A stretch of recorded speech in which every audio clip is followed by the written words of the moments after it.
He's Howard Ibach, former copywriter and creative director and the author of 2 books on the creative brief. And he's Henry Gomez, an ad agency strategist with over 28 years of experience. Together, Henry and I are the Brief Brothers. We love talking about creative briefs, briefing, and advertising. Henry, this is our 200th episode. It's New Year's Day. We have a special guest. His name is Bob Hoffman. Everybody knows who he is. We're going to talk about a lot of great stuff. Let's join the conversation. We're back for another episode of the Brief Brothers, and today we're delighted to have with us for our 200th episode on New Year's Day 2025 an old friend, Bob Hoffman. Bob, welcome back to the Brief Brothers. We're delighted to have you. Thank you, and I'm delighted to be here, and Happy New Year, everybody.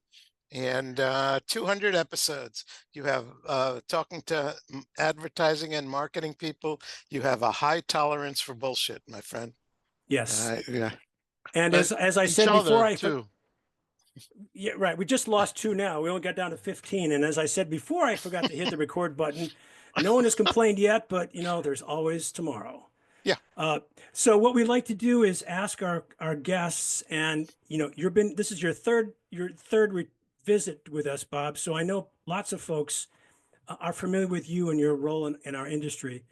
But give us a little bit of a background of how you got started. What was your first job and what was your career trajectory? Yeah, I started out as a teacher. I was a science teacher in New York City. I was a terrible, terrible teacher. Teachers have to be understanding and thoughtful and nurturing, and I'm none of those things. And I had done it for about 3 years, and I realized it wasn't the right thing for me. And one day I just happened to run into a friend of mine out of the clear blue sky, a friend from college days.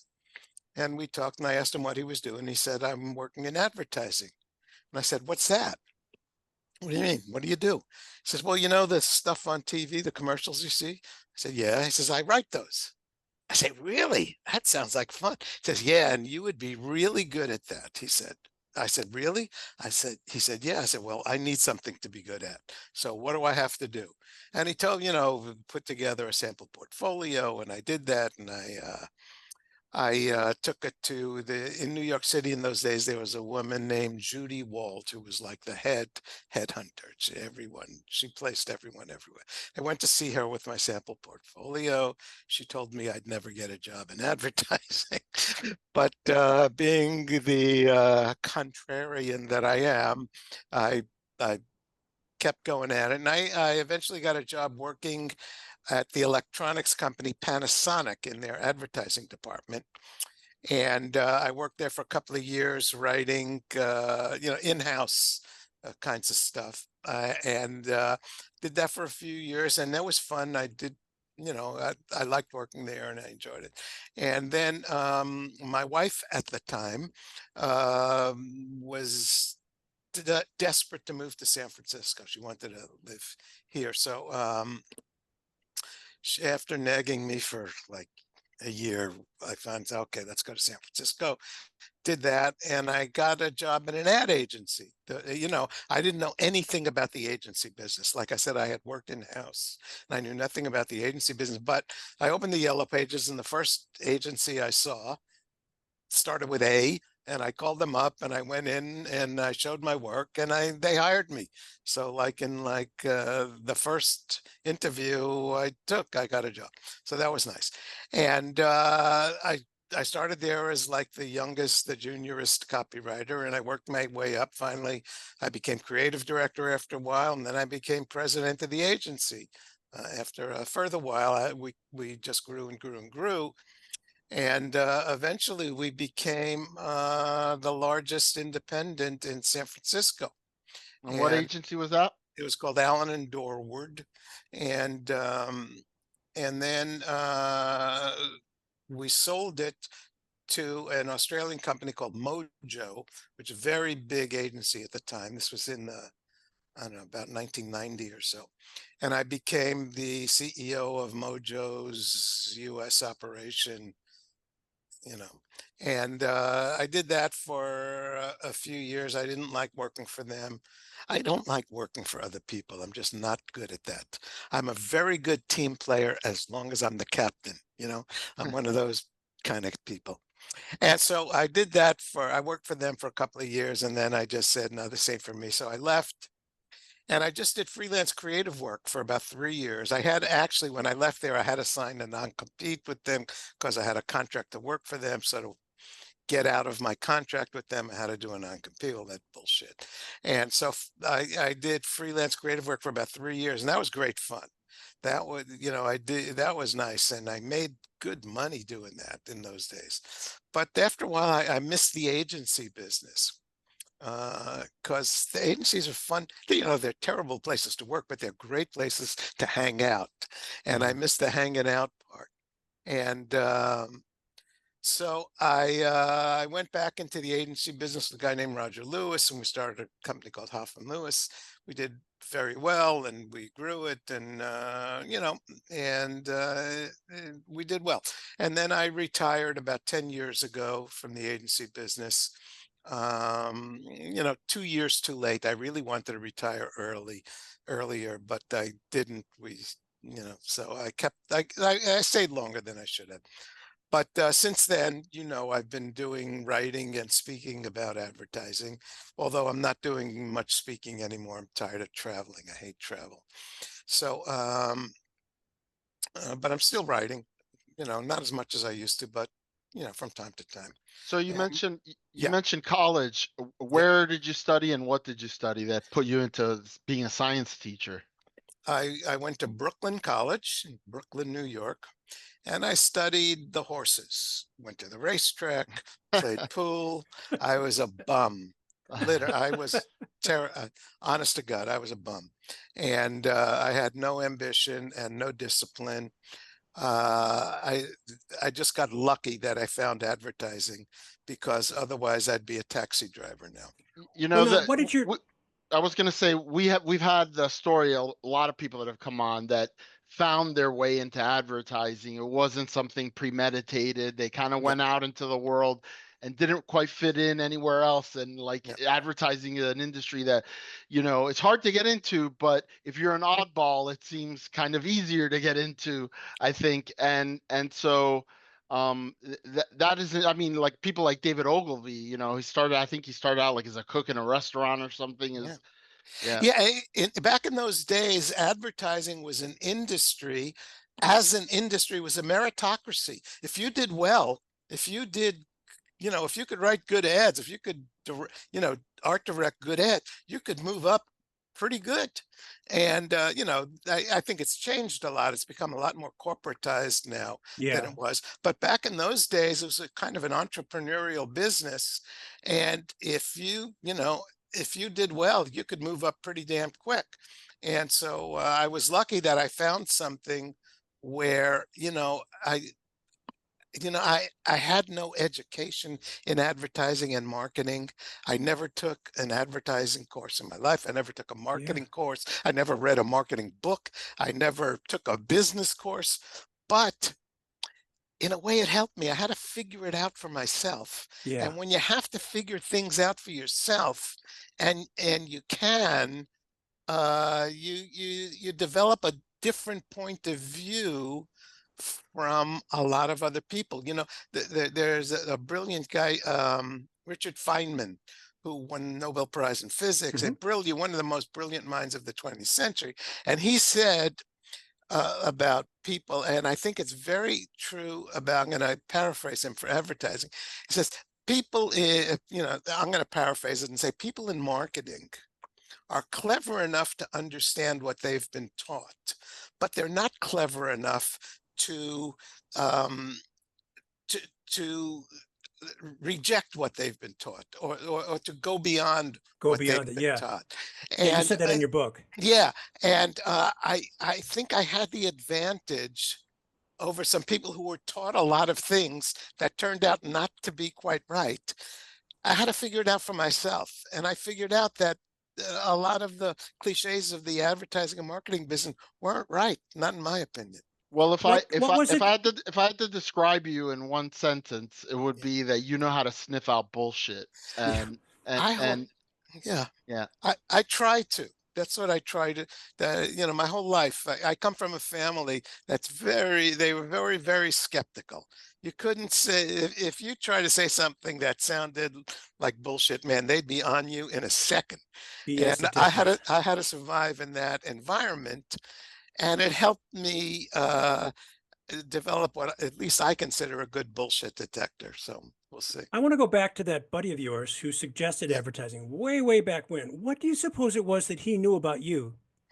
We had written a couple of things together in college, Mm. and he was a good writer, and I guess he thought I was a good writer. So he said and he knew I had a kind of a quick wit, and he said, I think you'd be really good in advertising. So Okay, and that's good. yeah, and it's funny because one of the guys I worked for, one of the heads of the agency at my first agency, said to me, Bob, I don't know what it is that makes people successful in advertising, but whatever it is, I think you have it. Hmm. And so that made me feel good. And it's not, Well, it was, yeah, let's use that as a pivot. yeah, One of the things I want to talk about is your new book. Let's see if I can yeah. get it here. The Let's, three-word brief. Henry, do you have one to hold up?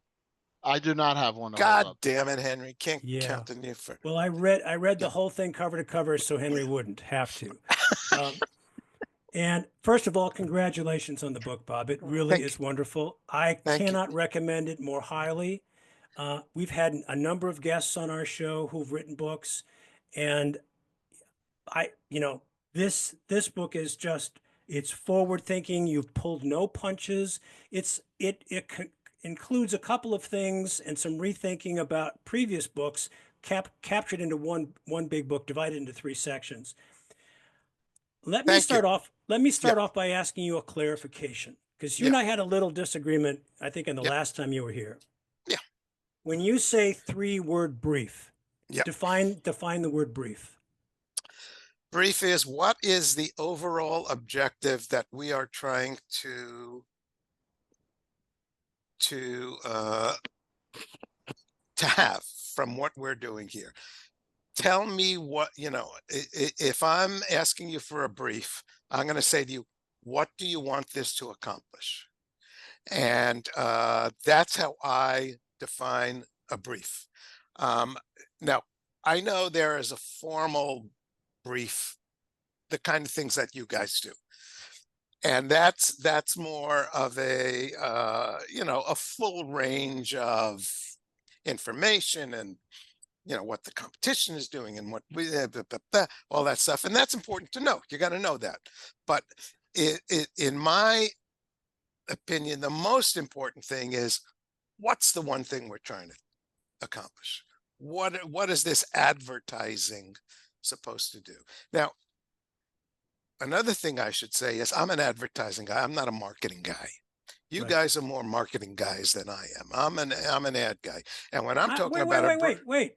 Henry and I work in ad agencies. I worked in an agency as a copywriter and a creative director. I've never been trained in marketing. As far as okay, Henry's concerned, he's not As a trained in marketing. strategist, I have to live in that world of marketing, but Okay, but I well, also have to live in the world of advertising. That's kind of the role of the strategist, is to take all the mumbo jumbo from the clients and help the creatives understand it. So I have to hold hands with both sides, and I have to understand what each side is saying when they're saying it. So and I'm when kind of like when a UN translator. I do my workshops on training, I'm working almost exclusively with marketers. So I understand that world, but you and I share the same opinion about marketers. yeah. And I pray to God that no marketer watches the podcast, or they would never hire me. Although I get a lot of referrals to the ANA, where I'm on the faculty as a Yeah. trainer, through the podcast. The podcast has really helped. So they apparently either not listening or they don't care. Well, it's funny you say that about the ANA. I've just been invited to speak to, I've been criticizing the ANA I for know you have. years. I know you have. I've been brutal on them, and About what the media well, fraud and all they're that. how they have how they have knuckled under to the ad tech industry, how they have not stood up for privacy. They've been on the wrong side of pretty much every issue that has come up, in my opinion. And so I don't hold them in high regard. And I just got an invitation to speak at one of their conferences, but I'm not going to do it. Well, the conferences that you laud so effusively in your book Yeah. as a total waste of time, which I think, Yes. yeah. See, now I work for the Marketing Training and Development Center, which is the group of 70 or so independent contractors who teach every imaginable topic on marketing and advertising to Yeah. the Fortune 500, the Fortune 50, the mom and pops, the members of the ANA. So I'm slightly removed from the Yeah. conference part and the advocacy part and the lobbying part of the ANA. So No. I use that as my excuse. Hey, you're It's entitled a to make a fig buck. leaf. Yeah. Right, right. So anyway, you were saying, so Yeah. I think the point of our disagreement back in the last time Yeah. was just we hadn't defined the term brief. Yeah. And by what your is, And by your definition, it's like, yeah, absolutely. Because the creative brief that I work from and that Henry writes is a more tactical document. But what you're talking about is let's understand why I'm the CEO of a company.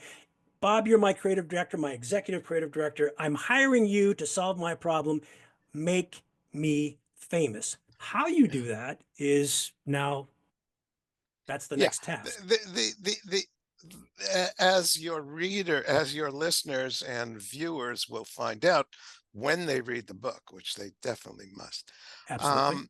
The most important contribution that advertising makes, I think, to marketing of a product or a brand is to create fame and comfort with it in the part of the now there's a lot of things that that advertising has no control over.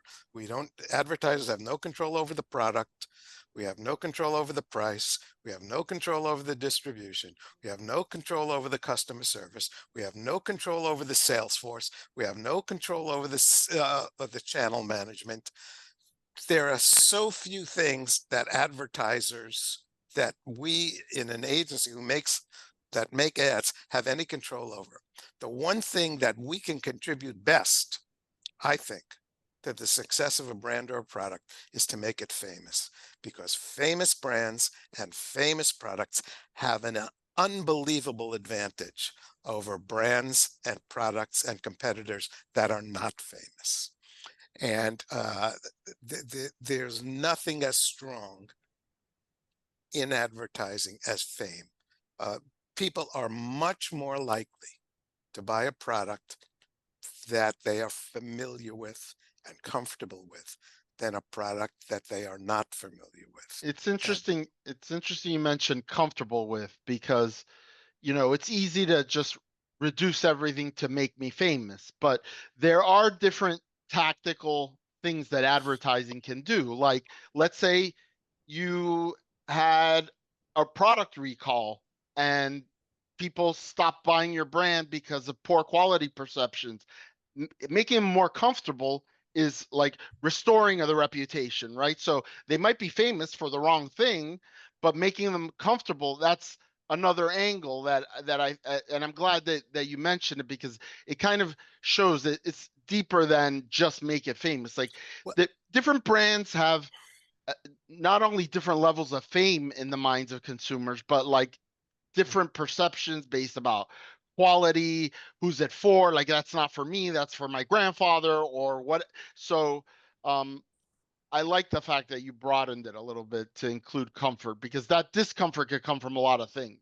Mhm. yeah, and look, there's no 100% anything in the marketing world. There's no right and wrong. There's no black and white. There's no yes and no. It's always about likelihoods and probabilities. And the likelihood is that a brand that is famous has a much higher probability of being successful. Doesn't mean it's a guarantee. There aren't any guarantees. I mean, fame is powerful, but as I say in the book, stupid is more powerful. And there are a lot of stupid, famous brands and A stupid, lot of famous famous, brands that have gone under. absolutely. So there's Yeah. no guarantee. And but big picture, likelihoods and probabilities, you're much more likely to be successful if you're famous. I mean, One of the yeah, go ahead. one of your more, I thought, thoughtful and prescient chapters was the one, and I'm going to paraphrase the title, so correct me where I get it wrong. Yeah. But Monty Python and Associates, your suggestion that if they had ever been an ad agency, they would have been very successful. And you Yes. caveat that by saying they brought silliness into the picture, but they were also, you finished that. Okay. What silliness is part of it. What's the other Yeah. part? Well, let's start with silliness. I think we place, when it comes to the advertising part of marketing, advertising itself, we place much too much emphasis on strategy versus execution. I think, you know, you want to have strategy, but it's, in my opinion, it's much more important to have an interesting or funny or beautiful or some kind of advertising that people will remember. As a Because strategist, I agree completely with you. 94% of advertising is invisible. Nobody, it goes, nobody remembers it. Nobody, I made up that number, but you know what I'm saying. It's close. Dave Trott quoted a study that they did in the UK, and it was like 94% not remembered, like 4% remembered unfavorably, and 3% remembered favorably. So it's you're very close. Yeah, it's in there somewhere. And so the important thing is to make ads that have some impact, that leave an impression. That's one of the other chapters I wrote about impressions. We'll get to that too. That was a great chapter. Okay. The three-legged stool. Yeah. What were we talking about? I lost my silliness. Monty Python and silliness. Yeah. And I think people love silly advertising. If it's silly, it's going to get my attention. But the key thing is Monty Python was silly and funny. Silly and not funny is not good. If you're going to be silly, you got to be funny. And don't rely on silliness if you can't be funny. And silly and funny it's a hard needle to thread. And that's why the great campaigns stand out. I mean, I've lauded on this podcast many times the work the Martin Agency has done for Geico over the years. The stuff that was done for Dos Equis with the most interesting man in the world. It might not be your type of humor or my type of humor or whoever's type of, but it's somebody's type of humor because it got a lot of attention. A lot of people laughed at it. And when you see people writing scripts online for, just fans saying, oh, the most interesting, and they've created a cultural phenomenon. Yes, absolutely. And that stuff was silly and funny. That's why it worked. It was silly and funny. And that's why it was so successful. And the most interesting man in the world I write about in the book also, and how they fucked that up so bad. Those idiots. Anyway. Well, let's go back to another chapter. I'm kind of jumping around here. There's so much to cover. As I was saying before I hit record, it's too bad we're not Joe Rogan and we got 3 hours. We don't have 3 hours. But I mentioned it just briefly a second ago about this concept of the three-legged stool, and you expand on that. I know what you're talking about. Tell us more about that. Well, the advertising world has an incomplete picture of what advertising is about. We say it's about logic or emotion, and a lot of what we call direct response kind of advertising is logical. It's offer stuff. 20%, salesmanship save in print, 20%, as they used to say. Buy one, get one, save 20% now. And the other part, the brand stuff, is about, very often, about emotion. We talk about how important emotion is. But I think it's a false dichotomy. They're both about the same thing. They're both about creating an impression. And logic can create an emotional reaction. Emotional things can create a logical reaction, and there is it's like in subatomic physics, where a particle can, sometimes it's a wave, sometimes it's a particle, depending on its energy state. But it's the same thing, but sometimes it looks like a wave and sometimes it looks like a particle. I think the same thing is true in advertising. Underneath it all is the importance of an impression, whether you call it logic, whether you call it emotion. Sometimes, it's like sometimes you feel like a nut, sometimes you don't. It's about creating so the three-legged stool I talk about, there's emotion, there's logic, but there's also the impression, which is like the net effect of logic and emotion. It is an impression. Most advertising leaves no impression at all. Right. Yeah, but good advertising leaves a strong, good impression, and that's what advertisers, creative people, should be looking to create. And I think that helps us because looking at it that way helps us because we're kind of stuck. There's something in the advertising world now where we seem to be stuck and not making progress, not making better ads. And maybe because we're looking at it as either logic or, and if we look at it as impressionism, maybe that opens up a new way to look at, for creative people to look at what they're doing, to evaluate what they're doing.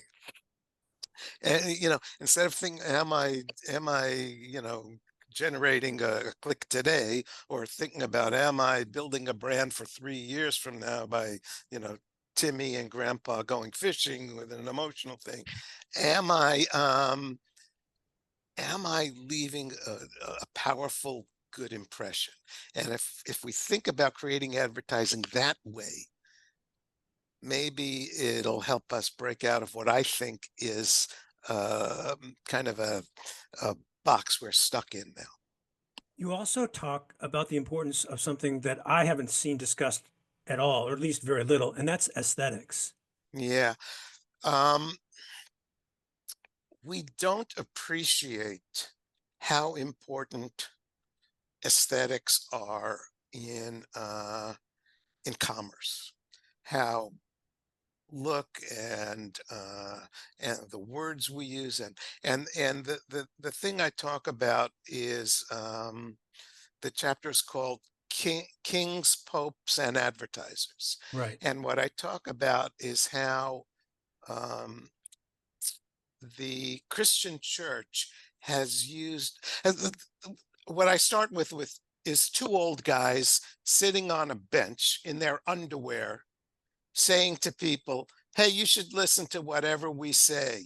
And people would go, what? Get out of here, crazy old guys in your underwear.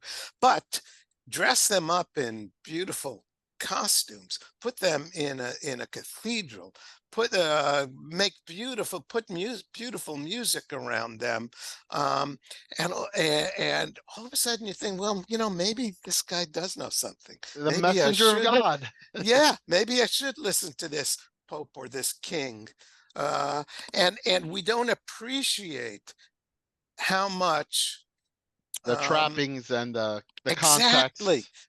right, how much aesthetics contribute to the perception of authority in these people. And Which brand would you say, Bob? Which brand or brands would you say are masters at aesthetics?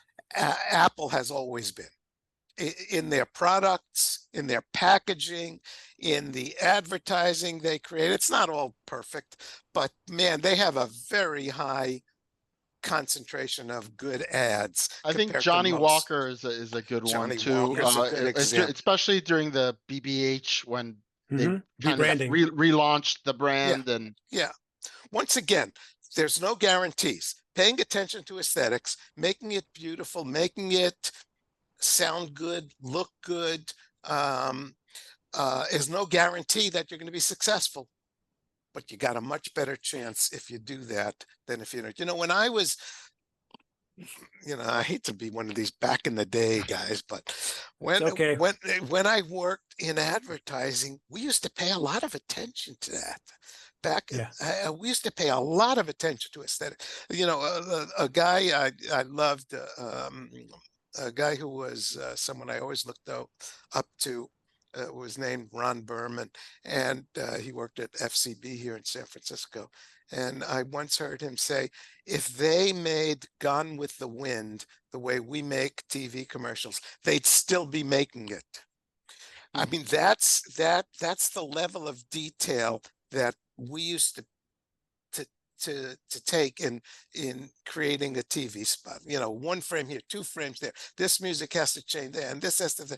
And really, we spent a lot of time trying to make what we did as aesthetically possible as we could. And it was the same with print advertising. We would, Unfortunately, though, in advertising, a lot of times we focus on the wrong details. And Sure. The focus group testing to smithereens. Like I say, imagine if they had a pilot of All in the Family and they did the dial focus group testing that they do now. It would have never gotten approved. I mean, they would have said, well, this Archie guy is mean. Can you make him nicer? And they would have made him nicer, and the show would have never been a hit. I mean, Yeah. it There are so many examples of that. The first Got Milk spot that Goodby did tested terribly, but fortunately, the milk client had the balls to say, you know what, I really like this. Let's do it. it's one And of my big pet peeves with clients is the abdication of their job to randomly recruited, yeah, people that have no background in advertising who Like are their 2-year-old seeing daughters. it in a very artificial context, right. right? Like where you're asking them to be critics instead Yeah. of the actual environment where people see advertising, which is in their everyday life. Like, did it get their attention? Did it make them laugh? They're not overthinking like, oh yeah, I laughed, but I shouldn't have because Archie is mean. Henry, You just laugh. you're making a very good point there, and it was something that I always noticed when I was making ads, and that is I was in editing suites for days making a spot, and I would see the spot 1,000 times before it ever got on the air. And I never knew if it was any good until I saw it in context, sitting in my living room and watching it on television. Then, then I could tell if I had a good spot or not. Until then, I never knew. And the context and the importance of seeing something in context, which focus groups never do, and research is never able to duplicate, is such an important part of understanding the aesthetic appeal of what you're doing.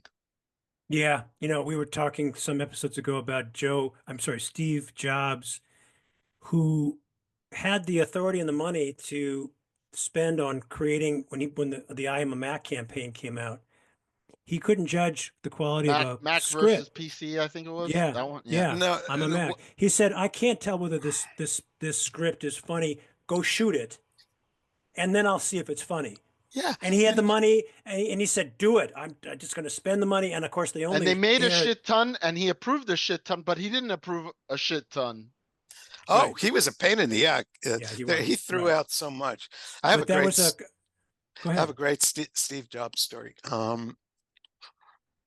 A friend of mine worked for Apple at a high level, and he's in a meeting with, and they used to have these Marcom meetings, I think every week or every 2 weeks, and people from they would come up, and Lee Clow would be there. And so one time they bring the head of account planning, some British guy, and he's making a presentation about planning and what it meant, consumer this and consumer that.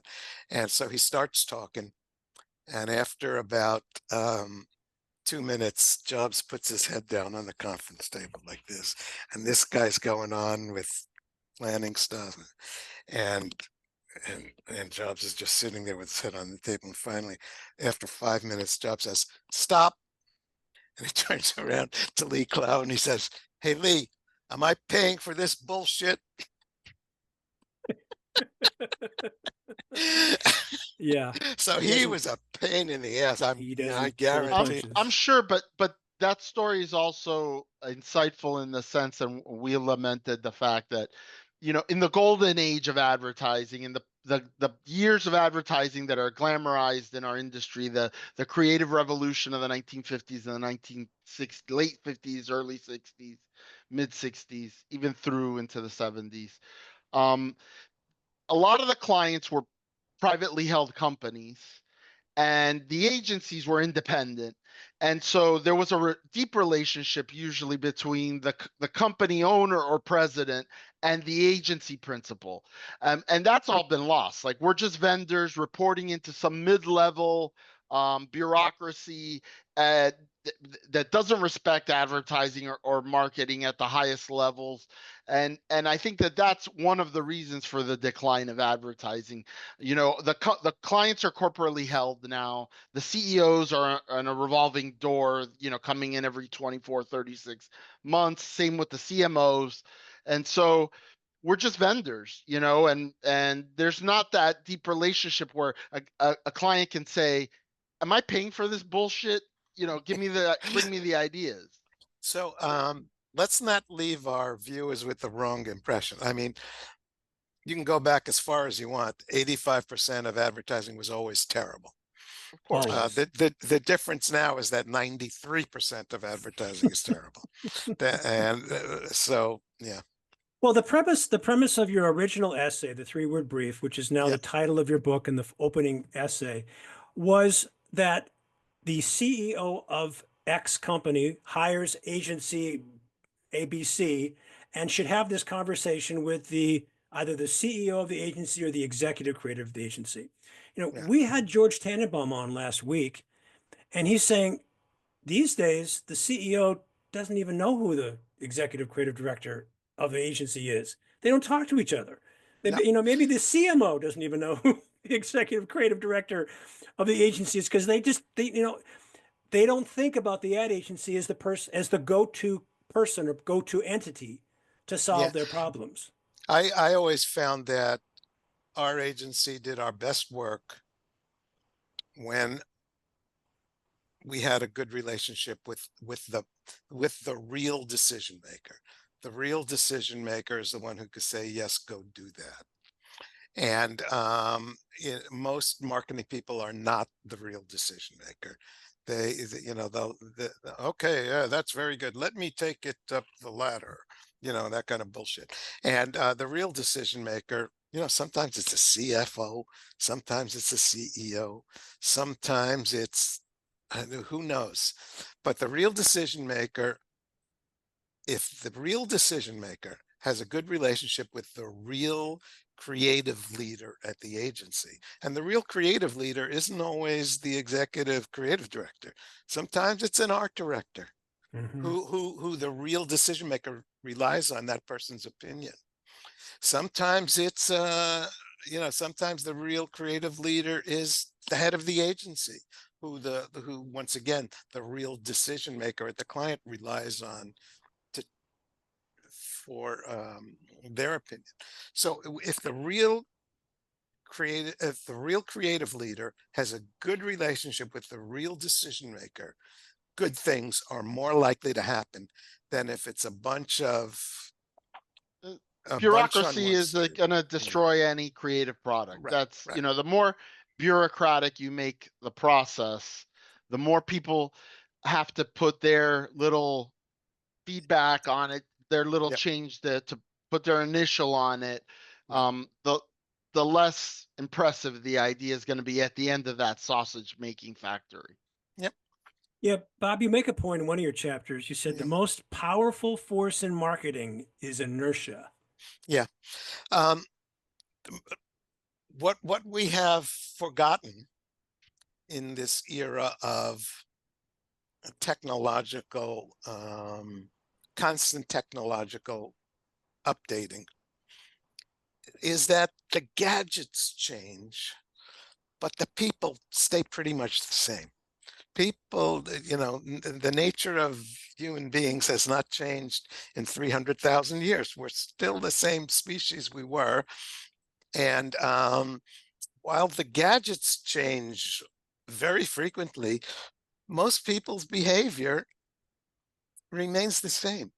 And the hardest thing to do for a marketer is to sometimes understand this and appreciate that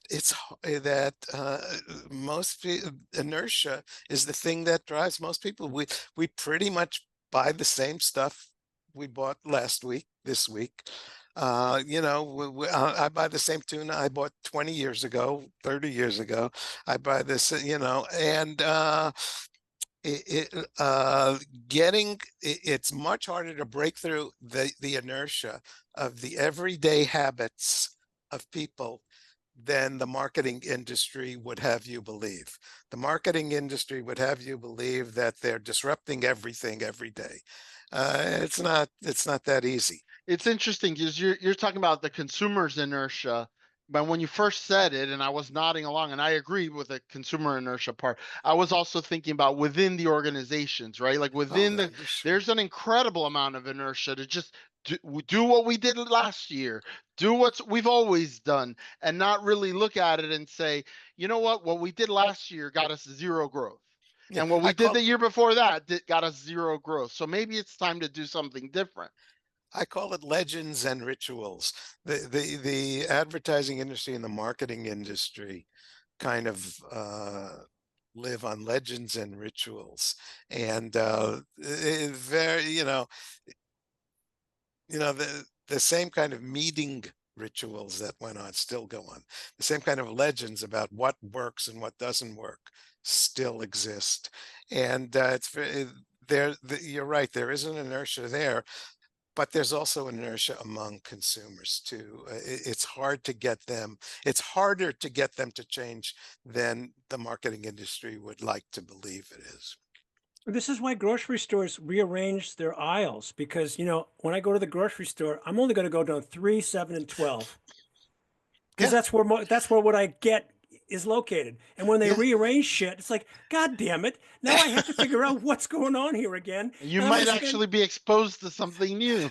I know. Well, I get it. But it pisses me off because I have to figure this thing out. It's like I don't want to spend any more time here than I have to, right? Anyway, I went through your book. I loved your book, Bob, as I said. Thank you. But I have one little thing I want to pick my nits with. Oh, okay. Gotta have something, You right? got to have something, Gotta have otherwise, something. yeah, So you said, and I forget what the title of the chapter is, but you yeah. said every time you've ever gone into a pitch or there's this ubiquitous question that clients always ask their agencies. How do you go about figuring out ideas? And Yeah, you you're right. say, God damn it, there's no process. To which I say, of course there's a process as a creative, as you as a creative should know. And it was written down in 1948 by an advertising copywriter Hall of Famer named James Webb Young. You know who I'm talking about? Mhm. He wrote a book called A Technique for Producing Ideas. He reduced the entire process of coming up with an idea into 5 steps. I made it required reading with every creative team that I worked for. And once you know what this is, you realize, oh yeah, okay, I do it, even if I didn't know what it was. It is a very Send it to simple. me. Send it to me. I've never It's seen a it. description. It's a description of the way most people generate ideas. And And this I think one's that got that's fair, but I think what clients the part that clients, you know, they want, and agencies fall into it's like, what's the black box? right. What's the agency's patented way that their solution is going to be the right solution? Like you said, Bob, there's no right or wrong in this. Do you think that this thing is that I'm telling you is going to work, or don't you think it's going to work? Like this idea that three guys walk into a bar, is that going to work or is it not going to work? Does it tickle your funny bone or doesn't it? And the truth is, you can describe the idea generating process, and we all kind of have a similar one. Sometimes they come to you in the shower, sometimes they come to you in a dream, But sometimes they come to you when no, you're not thinking about it. but But that is a step in the process. And I'm being a little facetious here. I understand that, but And if you were to actually give this book to the client, they could probably go figure out how to do this, and it would suck. Because the people like you and me, Bob, who are creatives, who do this in and out, who work from briefs day after day, week after week, year after year, we understand how that process works, even if you don't know what the 5 steps are. We just But know yeah, we know what's and the whole concept, the comment that Henry made is accurate. Our best ideas come when we're not thinking about the problem because we've walked away from it. The point is that there is a process. God forbid we give it to the client because they'll think they can do it better than we can, and they Oh, can't. I'm gonna hold it. I have to respond to that. Yes, please. I do not think there's a process. And I don't know what his 5 steps are, but you're going to send me his 5 steps, so I'll have a look at it. But And Bill I Birnbach mean, wrote the foreword to the book, by the way. okay, he's been appeal wrong to too. authority. Yeah.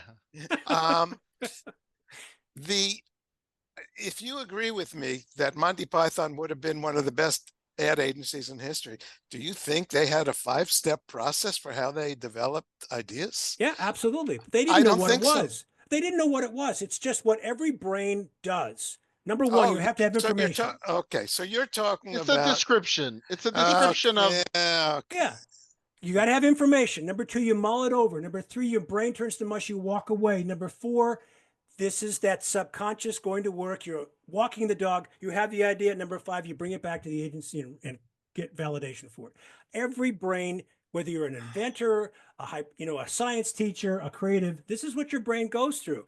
The people who know how this process works understand where they are in that 5-step process, and they know But what it doesn't give you good. I mean, it's a no. process that can lead anywhere. It doesn't help make better ads. But you didn't ask that. You It's said, just "What's the idea? how What's the what's the ideation yeah, process?" what's the ideation process? The That's ideation it. process isn't to just have anything pop into your head. It's how do you get a really good idea? That's what Well, we're trying to do. when Bob And Hoffman does using it a and George general Tannenbaum does it, then you're going to get a good ad because you know how the process works. That's my point. I don't know how the process works. Believe Yeah. me, I don't. I wish I did. If I knew how the process worked, I would have been so much better at writing ads than I was because I had no problem. I just winged I it think every time, and I'm still winging it today. And I think everyone's winging it. I think we're I, it's I think that the process that Howard's talking about is a description of a psychological process, the same way that I might describe the way I metabolize food, right? Like I can see it, I know what it, but I don't really control it. It's not something that Hmm. I could, oh, well, now I'm gonna stop and I'm gonna shit out diamonds. Like that's not the way that No, it there's works. a slight difference because once you understand how this thing works, you can nurture it. You can say to because okay. I've worked with young creatives who have said, I am not turning my brain off. I'm going to spend the entire weekend thinking about this process until I can get, and then they don't walk away from the problem and they end up with mush and they don't come up with an answer. Whereas an experienced creative will say, it's time for me to walk away and do something else. Because that's when the actual magic happens. The subconscious takes over and the process of information absorption does its magic. A Well, young yeah, creative doesn't understand that. I've actually written songs in my dreams. I dreamed a song and I would wake up and write it down.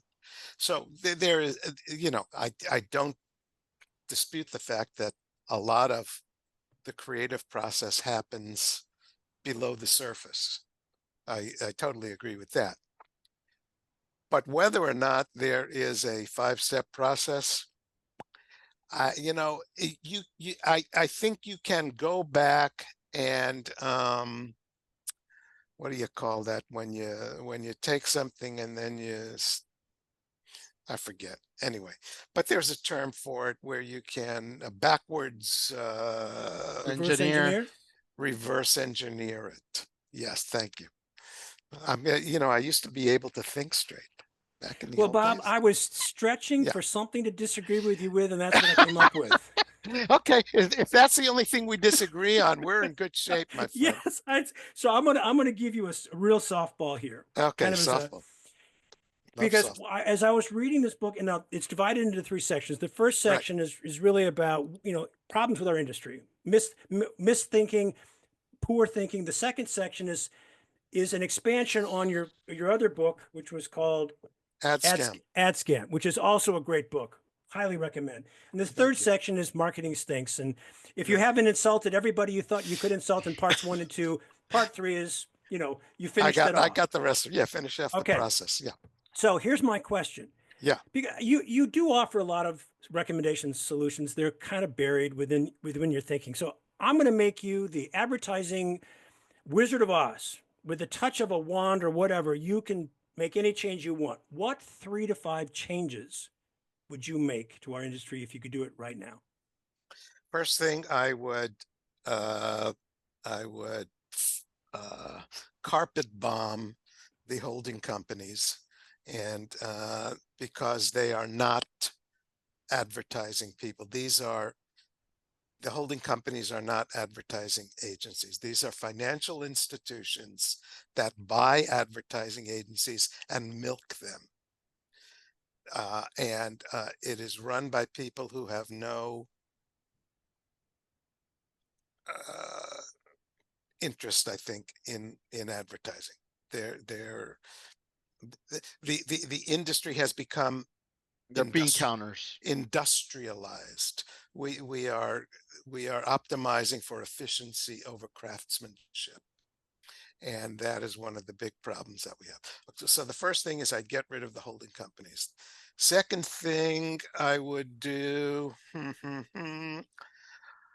we need to attract a better caliber of individual to work in the advertising industry. We have lost. The advertising industry used to be, believe it or not, thought of as kind of in the art world. It was like the black sheep of the art world. Nobody thinks of advertising as an art anymore. Nobody does. And we need to get back to that feeling that there is that part of it is art and it's not all commerce. And that's where, one of the places that aesthetics comes in. What else?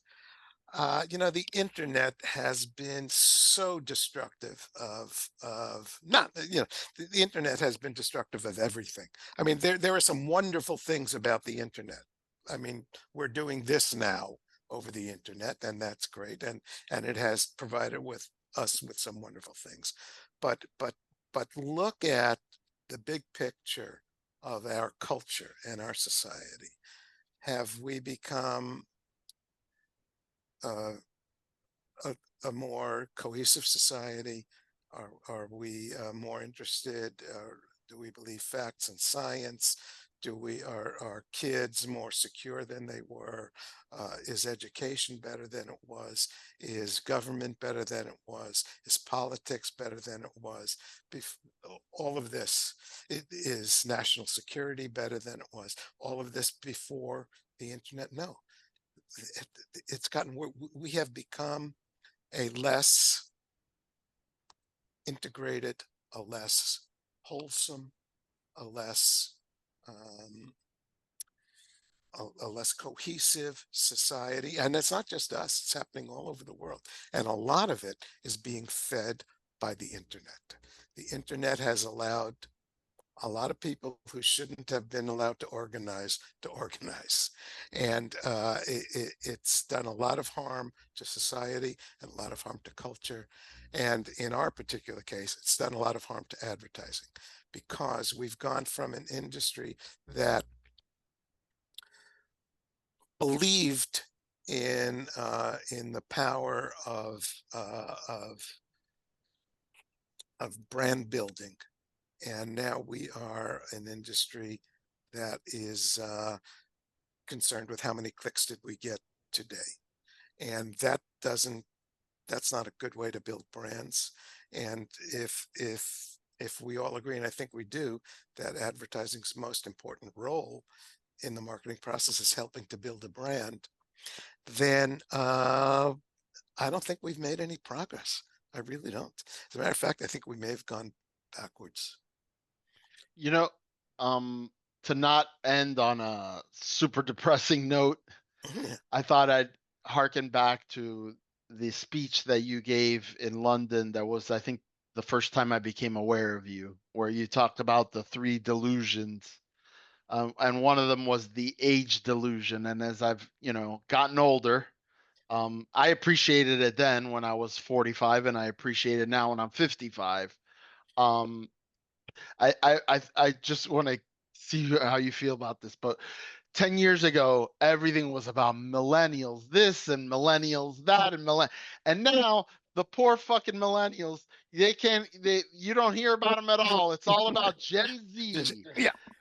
And already starting to hear about Gen Alpha. It's like, give me Yeah. a break. Like, who has the money in this country? It's still the boomers, and now some people, some Xers, are, as we advance in age and are at the tops of our careers, is like we got passed over, Yeah. like Fredo Corleone. There's so much of this generational bullshit. There is just as much diversity within generations as there is between generations. Absolutely. And the idea that, you take a generation, what is it? A 20 billion years. You were people. born in a 20-year span. Yeah, a billion people, and say they all have this in common. It's such idiotic bullshit. But we fall for these. We have these obsessions with, like you say, with this generation and that generation, and we obsess with the metaverse, and we obsess over this and we obsess over that, and it lives for like 18 months and then it disappears. It's just The gullibility of yeah. of people who are supposed to be leading this Yeah. industry Well, that's is the problem. astounding. That's why I say we need better people in the I don't know. I'm not a marketing guy. I'm an advertising guy. Yeah. On the Yeah. agency side, the client side, both. What do you I mean? think both. I can tell you on the agency side, we definitely need better people. I don't know about the client side. I can tell you every bad ad that you see out there was approved by somebody Yeah. who was given the decision-making power at the client. So Yeah. whenever Yeah. I see a bad ad, I never blame the agency. I always blame the who paid for that and approved it and said, yeah, put my brand's name on that. You know, I blame the agency. I don't think we can. It's a big cop out to say it's the client's fault all the It's time. not It's because not always the it's client's not fault. because I don't think that there are bad agencies. There are bad agencies, and there are bad creatives within agencies, and there are bad ideas. But the point is, why is there a market for bad? Why do bad agencies have a market? Why do I'll bad tell you why. agencies have I'll tell you clients? why. Because creating good advertising is really, really hard. It's That's never really, changed. really hard, and there are very few people who can do it. And Mhm. it's not that we don't try. It's not that creative people don't want to do good ads. It's the same reason there are so many bad movies, bad songs, bad books, because creating good stuff is really, really hard. And it's as true of advertising as it is of everything else. And we should not we should not be surprised that there's a lot of bad advertising, because there's a lot of bad everything. Yeah. Are are you hopeful? Unhopeful? What's your prognosis? I am very unhopeful. I Mm. think we're going. I think the advertise. I'm writing about that right now. It's going to be in my newsletter this week. I think the advertising agency holding company world has given up on advertising.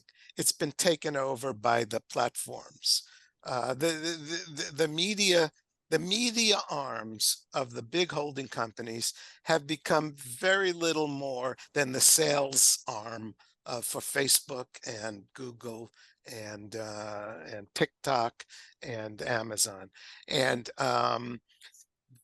the and so much like 2/3 of all the advertising spent now is on that stuff, is on, their 2/3 of the revenue that the holding company media agencies get is online stuff. And 60% of that is just Google, Facebook, and Amazon. Amazon. 60% of you in the US of all online spending goes to those three companies. And the agencies just take the client's money and funnel it to those guys. They just become the sales arm for the ad tech platforms. So I am not, I hate to be such a negative asshole, but honestly, I haven't seen things get better for over 10 years. And what's going to change? The only thing that will ever change that is if the clients say, we don't care about your efficiency. We want craftsmanship. We want craftsmanship. We demand it. If the clients demand it, the agencies will do it. But until the clients demand it, the agencies won't do it. And the agencies will keep industrializing and keep optimizing for efficiency over craftsmanship. So that's my that's why I'm not terribly optimistic. Well, Happy Sort of New Year, nuclear folks. mushroom cloud here. Yeah, what a great way to start a new year with happy such 2000 positivity. And happy 2025, ladies and gentlemen. And on that note, but you don't want me to bullshit you, right? No.